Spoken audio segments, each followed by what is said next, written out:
Oke, baik.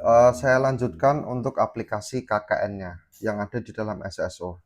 Saya akan masuk sebagai role DPL. Ya. Yang perlu dilakukan pertama untuk DPL adalah login di SSO seperti biasa. Lalu masuk ke sub apps KKN. Nah, di sini DPL akan melihat di sini ada menu nilai ya. Kita buka. Nah, jadi DPL itu ketika melakukan supervisi ataupun di akhir KKN itu membukanya di menu nilai ini.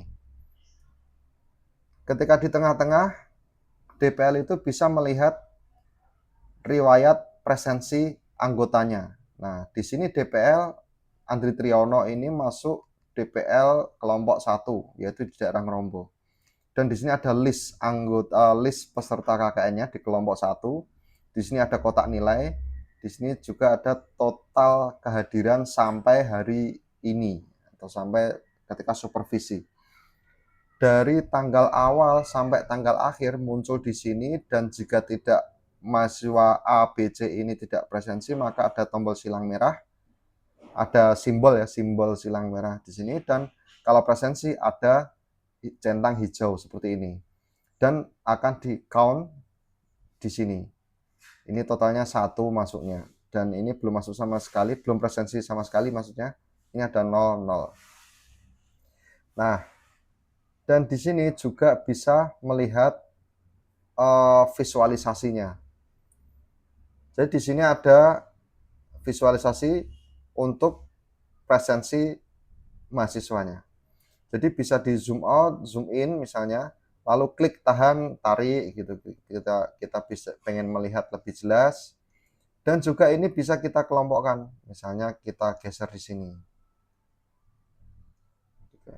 Nah, nanti seperti ini, atau kita tarik panjang gini. Oke. Jadi akan terlihat nanti mahasiswa A, B, C ini dia mengerjakan di mana. Nah, mahasiswa EK ini ada satu garis ini karena dia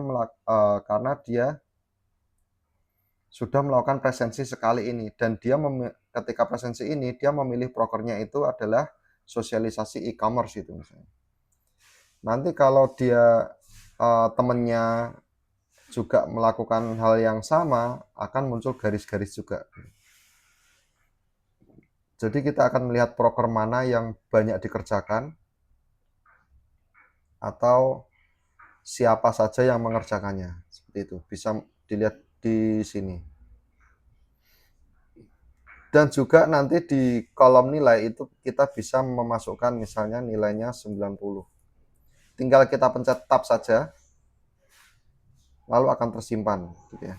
Jadi ini misalnya 77, bawahnya 66 gitu. Oke. Nah, jadi ini akan otomatis tersimpan.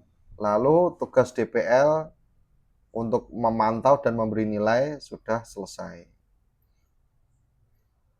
Kenapa ini kita tampilkan semuanya? Karena nanti ketika supervisi di tengah-tengah tanggal KKN, di tengah-tengah gitu, DPL bisa mau warning sejak dini. Misalnya ada mahasiswa yang memang silang merahnya itu terlalu banyak gitu. Ini kenapa? Apa ada masalah di handphonenya, presensinya, atau memang benar-benar dia nggak mengisi presensi kayak gitu.